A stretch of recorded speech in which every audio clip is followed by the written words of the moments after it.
സംസ്ഥാനത്തെ സാമൂഹ്യ സുരക്ഷാ ക്ഷേമനിധി പെൻഷൻ ഗുണഭോക്താക്കളുടെ കാത്തിരിപ്പ് അവസാനിച്ചു. ക്ഷേമ പെൻഷൻ തുകയുടെ വിതരണ നടപടികൾ ഇന്നു മുതൽ സംസ്ഥാന സർക്കാരിന്റെ ഭാഗത്തു നിന്നും ആരംഭിക്കും. നടപടികൾ ആരംഭിക്കുന്നതിന്റെ ഭാഗമായി സേവനയുടെ വെബ്സൈറ്റ് ക്ലോസ് ചെയ്തിരിക്കുകയാണ്. ഇനിയും മസ്റ്ററിംഗ് പൂർത്തിയാക്കിയിട്ടില്ലാത്ത ഗുണഭോക്താക്കൾക്ക് ഇനി 2026 മാർച്ച് മാസം 1 മുതൽ 20 വരെയുള്ള കാലയളവിൽ മാത്രമേ മസ്റ്ററിംഗ് നടത്താൻ സാധിക്കുകയുള്ളൂ. ഇവർക്ക് ഫെബ്രുവരിയിലെ പെൻഷൻ തുകയ്ക്ക് അർഹതയുണ്ടായിരിക്കുന്നതല്ല. ഫെബ്രുവരി മാസത്തിലെ പെൻഷൻ തുകയുടെ വിതരണത്തിനായി 1050 കോടി രൂപ അനുവദിച്ചതായി ധനകാര്യമന്ത്രി കെ. എൻ. ബാലഗോപാൽ അറിയിച്ചു. 62 ലക്ഷത്തോളം വരുന്ന ആളുകൾക്ക് 2000 രൂപ വീതമാണ് ആദ്യഘട്ടമെന്നോണം പെൻഷൻ തുക ലഭിക്കുക. 26.62 ലക്ഷം പേരുടെ ബാങ്ക് അക്കൗണ്ടുകളിൽ തുക എത്തിച്ചേരും. 24 ലക്ഷത്തോളം വരുന്ന ആളുകൾക്ക് സഹകരണ ബാങ്കുകൾ വഴി വീട്ടിലെത്തി നേരിട്ട് തുക കൈമാറും.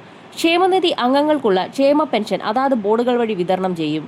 ക്ഷേമ പെൻഷൻ തുക ജനുവരി മാസത്തിൽ ബോർഡുകൾ വഴി വിതരണം ചെയ്തത് ലഭിച്ചിട്ടില്ലാത്ത ഗുണഭോക്താക്കൾക്ക് ആ തുക കൂടി ചേർത്താണ് പെൻഷൻ തുക എത്തിച്ചേരുക. ഒട്ടുമിക്ക ഗുണഭോക്താക്കൾക്കും ജനുവരി മാസത്തിലെ പെൻഷൻ തുക ലഭിച്ചിട്ടില്ല. ഇങ്ങനെയുള്ളവർക്കുള്ള ക്ഷേമനിധി പെൻഷൻ തുക ഇന്നു മുതൽ എത്തിച്ചേരും. 8.46 ലക്ഷം പേർക്ക് ദേശീയ പെൻഷൻ പദ്ധതിയിലെ കേന്ദ്രവിഹിതം കേന്ദ്ര സർക്കാരാണ് നൽകേണ്ടത്. ഇത് കൃത്യമായി ലഭിക്കാത്ത സാഹചര്യത്തിൽ കേന്ദ്രവിഹിത ഇനത്തിലുള്ള 24.21 കോടി രൂപയും സംസ്ഥാനം മുൻകൂർ അടിസ്ഥാനത്തിൽ അനുവദിച്ചതായി ധനമന്ത്രി കെ. എൻ. ബാലഗോപാൽ വ്യക്തമാക്കി. ഈ വിഹിതം കേന്ദ്ര സർക്കാരിന്റെ PFMS സംവിധാനം വഴി ഗുണഭോക്താക്കളുടെ ബാങ്ക് അക്കൗണ്ടുകളിലേക്ക് ക്രെഡിറ്റ് ചെയ്യപ്പെടും. ഗുണഭോക്താക്കളുടെ ആധാർ-അധിഷ്ഠിത ബാങ്ക് അക്കൗണ്ടുകളിലേക്ക് മാത്രമാവും തുക എത്തിച്ചേരുക. ആധാറുമായി ലിങ്ക് ചെയ്തിട്ടില്ലാത്ത ബാങ്ക് അക്കൗണ്ടുകളുള്ള ആളുകൾക്ക് തുക എത്തിച്ചേരുകയില്ല. 300 മുതൽ 500 രൂപ വരെയും 1000 രൂപ വരെയുമുള്ള കേന്ദ്രവിഹിതമാണ് NSAP വിഭാഗത്തിൽപ്പെടുന്ന ഗുണഭോക്താക്കൾക്ക് എത്തിച്ചേരുക. ഇതിനിടയിൽ ശമ്പളം, പെൻഷൻ, ക്ഷേമ പെൻഷൻ, വിവിധ മേഖലകളിലേക്കുള്ള ആനുകൂല്യ വിതരണം എന്നിവ നടത്തുന്നതിലേക്കായി സംസ്ഥാന സർക്കാർ വീണ്ടും വായ്പാലേലം നടത്തും. കടമെടുപ്പ് ലേലം ചൊവ്വാഴ്ച മുംബൈ ഫോർട്ട് ഓഫീസിൽ ഇ-കുബേർ പോർട്ടൽ വഴി നടക്കും. തുക എത്തിച്ചേരുന്ന സാഹചര്യത്തിൽ വരുന്ന ആഴ്ച മുതൽ പെൻഷൻ തുകയുടെയും മറ്റ് ആനുകൂല്യങ്ങളുടെയും വിതരണം കൂടുതൽ സജീവമാകും.